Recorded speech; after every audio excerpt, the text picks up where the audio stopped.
And good morning, George. We've got a good program today as we have Pat Cunningham with us with the Grady County Historical Society. And Pat, thanks for coming in today. Appreciate it. I'm thrilled to be here. And our guest via telephone today, we tried to get him in the studio, but unable to make it today. But glad to have John Dwyer, who's Oklahoma native and author and historian himself. So, John, thanks for being on the program. Well, it's my honor to be on with you all again, George. Thank you, sir. So, Pat, we've got the annual banquet and membership gathering all coming up here pretty quick. And so always a lot going on with the Historical Society and the museum. Yes, it is the annual meeting for the Grady County Historical Society. It will be on Monday, November the 4th at 6:30 out in the Ballroom at USAO. And our speaker, again, he was here 2 years ago, is John Dwyer. When he was here last, he was telling us about his new Oklahoma history book. It's an awesome volume. If you don't have a copy, you need one. And I'm looking forward to the second half of the story. And then next Monday, we will be discussing his newest book out. It's the sequel to the previous one, Short Grass, that won the Will Rogers Award. And this one is called Mustang. It is a story of young men from this area who fought in World War II. Their primary base for this one is bombing things over in Europe. And the interesting thing is you will recognize young men's names from this area that actually appear in the book. Also friends from OU football times and the time that John grew up. And so it's really a neat book, and I hope everyone can acquire a copy and read it and read about what happened to the young men in this area. So, John, just to talk about the reason for writing this particular book, and again, it's has a lot of good regional flavor, and folks in this area, of course, all over, but especially here in the Chickasha, Duncan area, you're going to be really enjoy this book. Well, yes, George, and as some of your listeners know, my book Short Grass that Pat mentioned a moment ago, that came out 2 years ago, and that was the story of a young Duncan area farm boy growing up in the Dust Bowl during the Great Depression. And of course, being a Duncan native myself, I was writing from a lot of familiarity with that area. And then, as folks that have read Short Grass know, a character entered into that story that carries over and becomes an even much bigger part of the sequel book, which just came out, Mustang. And I named that character, and it's one of the main characters in Mustang, after a fellow that I'm sure a lot of your listeners will remember. It was a great basketball player at Chickasha High back in the 70s that I got to know a little bit better than I would have liked to, because I had to try to guard him and play against him when we would have Duncan and Chickasha battles on the hardwood. But his name was Bob Patton. And the main things I remember about him, he's a tall, good-looking guy that was left-handed, and he was quiet, and he never missed. And so I've always remembered Bob. He just seemed like kind of the quintessential, stalwart, all-American young man. And so when the storyline of Short Grass and the new book Mustang kind of folded in an aviator from Chickasha, I thought, well, I'm going to name this character in honor of that guy I used to battle against. People say, well, was he a buddy of yours in high school? I say, no, he wasn't a buddy at all. he was an arch rival in basketball, but I really respected him. And so this Bob Patton character that folks will read about in Short Grass and Mustang,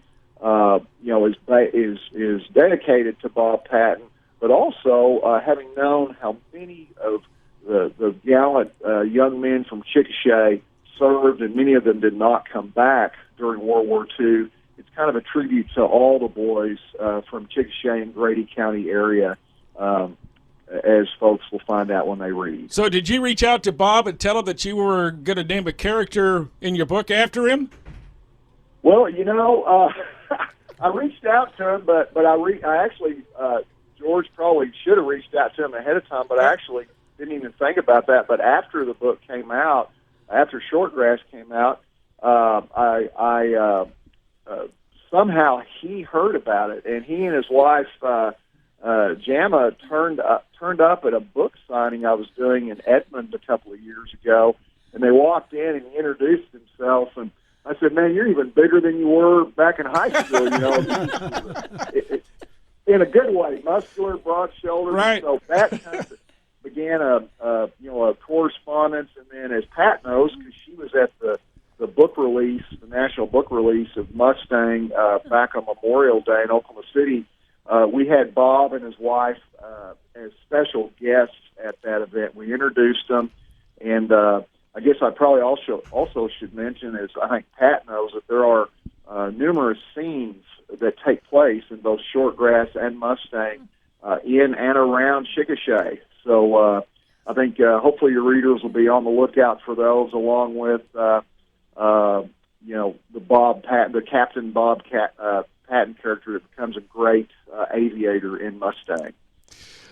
I'm sure most people that have been around a while, John, know that our Chickasha Airport was a base to train World War II pilots. That's correct.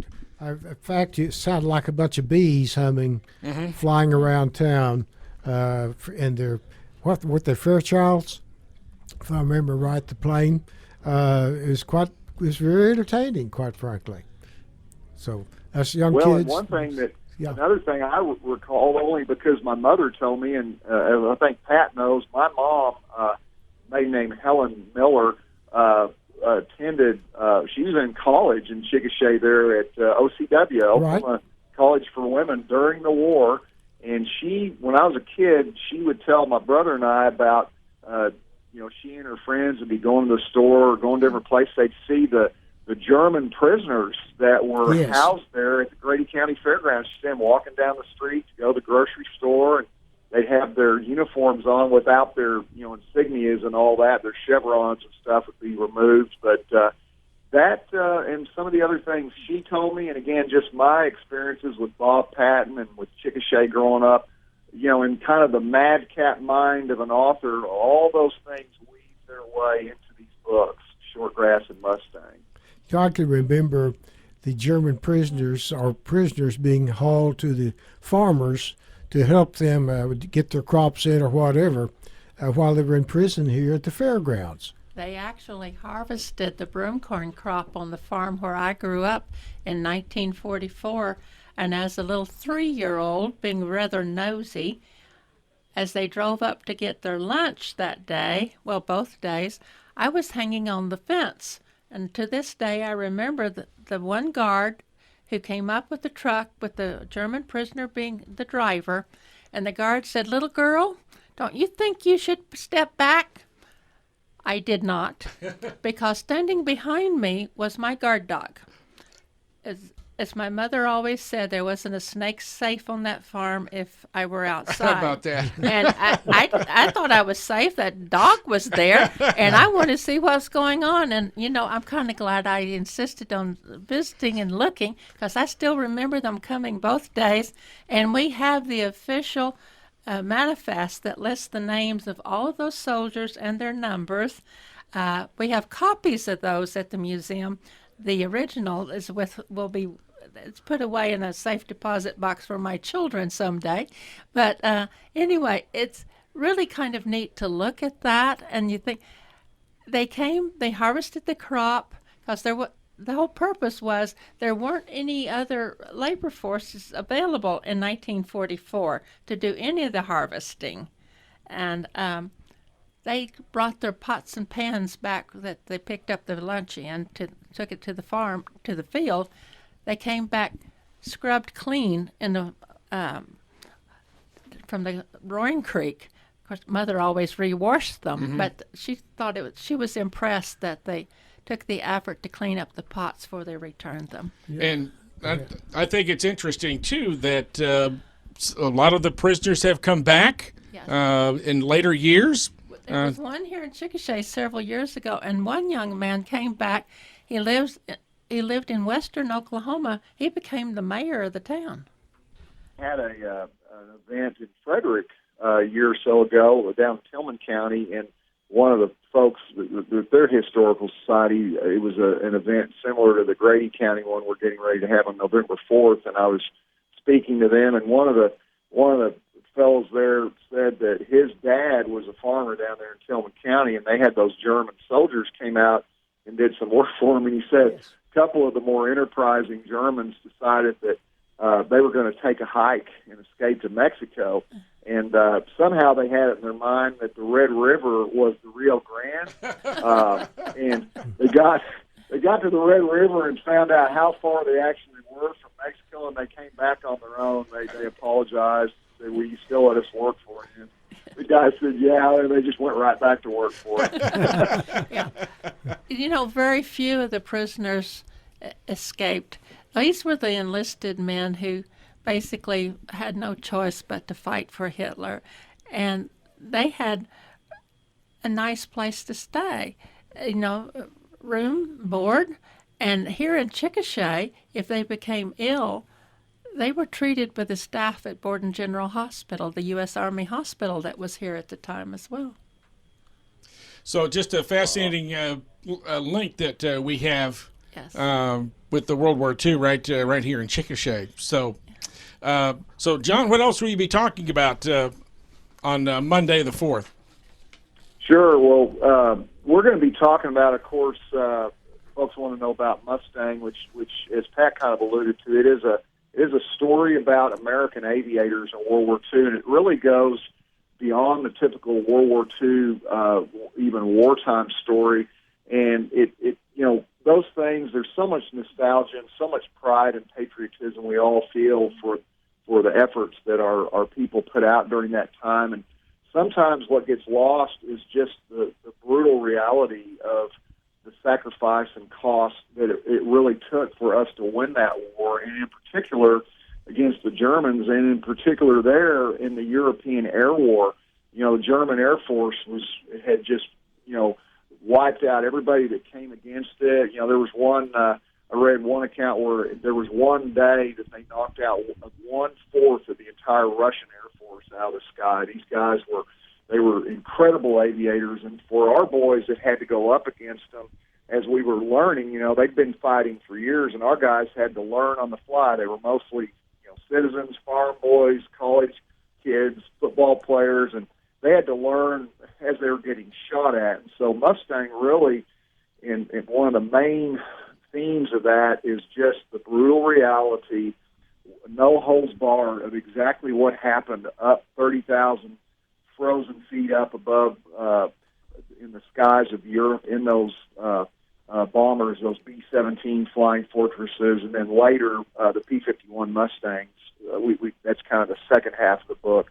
But also on November 4th, during the Grady County Historical Annual Banquet, we're going to be talking about a little more broadly Oklahoma in World War II and what the experience was. Some of the things that y'all were mentioning a moment ago. German prisoners here, the rationing, the sacrifices, and the accomplishments done on the home front by the people that stayed here. So it's going to be about the book, but it's going to be about Oklahoma and Oklahomans in World War II. I might also add that it also gives you a glimpse of the emotional toll taken by these young men from this area when they realized that they had to go basically wipe out citizens in Germany, and that also it involves their basic religious beliefs and how they learned to cope with all of that, which was a part that I really hadn't considered being part of the book when I started it. It made it for really a very interesting read, because you find out there's far more to it than just those guys getting in an airplane and going up there and learning to fly and shoot a gun. Well, Pat, you hit on a chord there that a lot of folks that have read the book have mentioned. And as you know, having read the book, I purposely took some of the great all-American boys that we all have known and we look up to, and I purposely took the best of the best that we had that were the people, as we all know, that went out in front and took the hard hits for us and led the way, because I wanted the readers to know that even the best of our American boys, how devastating those experiences could be, losing their friends, the terror and the horror that came upon them, and having to go again and again on these missions when they knew what awaited them. One of the reasons the Memphis Belle is such a famous airplane is because that was the first American bomber where the crew made their entire 25 missions without being killed or captured. It took nearly 2 years before we had one plane survive. And think about that. And so these boys knew that their chances of surviving their just 25 missions were somewhere between 5 and 10%. So think what that would do to you mentally over the period of 6, 8, 9 months, and then you come back to your hut, and the guys that were your roommates the last few months are gone, and there's a new group in there.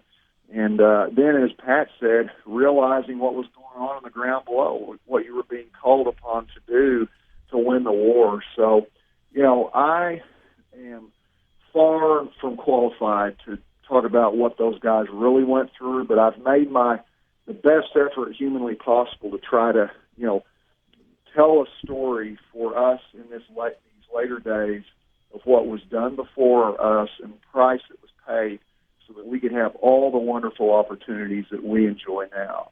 It's kind of unusual.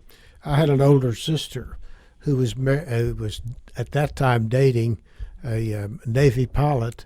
Of course, he's in the Pacific War, and the impact it had on our family, which really wasn't all that much involved.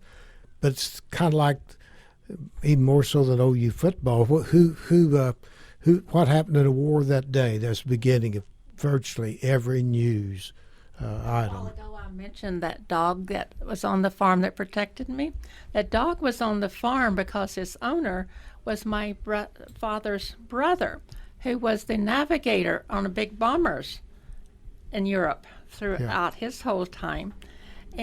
But back on the Mustang, it's sort of the first time you reading through that, and you come to realize not only were they up there flying, but their buddies who were also flying may have gotten hit, but they still had to go on to get their target and focus on taking care of business, and then what happens to them when they get back.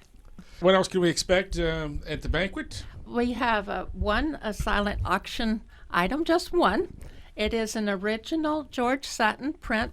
It's number 1 of 19 of some birds from Oklahoma. And we wouldn't be putting it up there for silent auction, except the birds are only found on the Black Mesa, so it's not really from this area. And, we're not immune to being able to look for money wherever we can find it. It costs money to operate a museum, especially one that is kind of growing like the one that we have. And by the way, congratulations. You were named like Museum of the Year or something? We were the outstanding regional museum in the state for 2018 by the Oklahoma History Center. Wow. And so that was quite a surprise. And it was a big surprise when we found out that happened. And then we went to the luncheon to get the award, and our plaque had the brass plaque on it upside down. Oh, no. So we finally got our actual plaque back last week. Well, good deal. So we'll have it there for everyone to look at and see. It's actually upright for now. Anyway, I think we'll have a very enjoyable evening between Mr. Dwyer coming, and at this moment, Eleanor is coming back to Eleanor Miller is returning from Passaic to attend that evening, and we hope all goes well and we get her back here. And the whole thing is just to kind of share the evening of history and regroup for another year. I don't know if you're much of a Facebook user or not, but there's been a lot of photos over the last 6 months or so showing a lot of buildings and things in Chickasha and Grady County, and that's a pretty popular popular pastime right now. On our Facebook, day before yesterday in the afternoon, I posted the Dixie sign that was found on the side of the road by Paul Fisher, former Chickasha city planner, who now lives in Lawton. And he sent the sign back to us. And when I left the museum a while ago, there had been 4,120 people responding to the sign. How about that? It's awesome. The comments have just been priceless. So I'm always amazed at what gets people's attention. And that's really the one Facebook thing I deal with, because I have to keep ours up to date. Sure. But I end up getting to communicate with an awful lot of people, explaining exactly how old the building is and when it was built and that kind of thing. I saw a picture today of the federal building, the now City Hall, back in the Prohibition days, and they were destroying a bunch of whiskey. That they confiscated in Rush Springs, I guess, or somewhere south, I guess. But what's interesting, though, if you look at those boxes very carefully, they say pine boxes. The state senator whose company who made the boxes was Senator Pine. Okay. Okay. So there's, they were using those boxes to haul the whiskey around that they were, but you notice the number of children in front of that photo too, up there with all the adults for photo time. How about that? There's another photo. They were photobombing back then. Yes, they were. There's another one where they're dumping it into the gutter. Oh, the local sheriff and his helpers were dumping the booze into the gutter from barrels in a wagon. So what's featured in the museum right now? Right now we have several displays featuring bands from way back in 1896 forward. One of them is an all-women's band, and then there's a bunch of guys from 1890. Something. I think. Yeah, right. Way back before statehood. And then there's a whole lot of the Kilty bands. It was the children. It was sponsored by the American Legion, and they had little uniforms and little instruments, and a lot of them in primary grades out of Southwest School. All their pictures are on display. And inside there is Doc Bryant and his band, and we had a call 2 years from a young man from the U.S. who was in Germany at the time asking for information on Doc Bryant and the members of the band. We forwarded everything we had on them, including a picture of them at the Carroll Hatchery display on the KWCO at the time. And 1560 on your dial. Right. And we've got a picture of that in our bathroom, John Dwyer, of that band. How about that? But anyway, the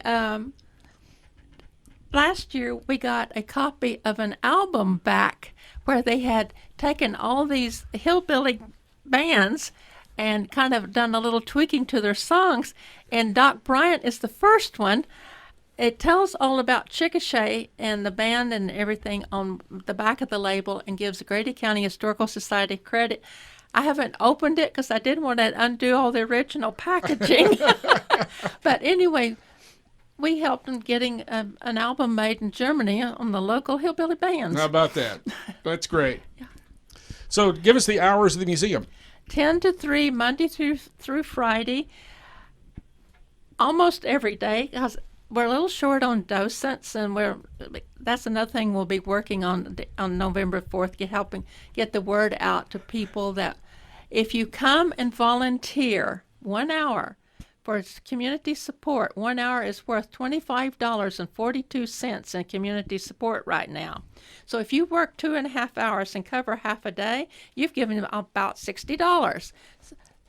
You didn't have to spend a dime except spend some time. And you get to learn a lot and meet a lot of cool people. Where else can you be over a year and meet somebody from Manila in the Philippines, South Korea, several places across Canada, all the way across the United States, 2 groups out of Germany, Mexico, and the last foreign country to show up, Santiago de Cuba. How about that? Yes, great from place. Cuba. I was surprised, but the lady came from there. So getting to meet people from around the world literally is an opportunity because we're really a destination.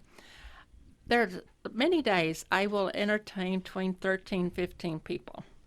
Wow. It's rare that I have a day with no one. I think it's happened about once recently. Otherwise, there's always at least one or two, and sometimes up to 13 to 15, and those are busy days. And it's tough to host those people and still try to take care of and catalog all the things that come in and research things, Well, I think too. the clue word there is try. If you visit the museum, please leave a donation to help you guys out. And if you can, attend the Grady County Historical Society annual meeting on November 4th out at USAO. And there's door prizes. John Dwyer, thank you very much for your time. I'm looking forward to reading your book. I appreciate that. I wanted to mention, as last time, we'll be taking $5 for the proceeds of every book that we will donate to the museum ourselves, so we can partner in the cause. And if you want any more information on what we're doing, our website's just my name, John J. That's middle initial J, John J. Dwyer, DWYER, JohnJDwyer.com. But looking forward to seeing another great house full there with you, Pat, on November 4th. Well, we're looking forward to it. Well, George, if you think about buying and selling a house, it'll go a lot better for you since you're 21 Mosley Real Estate.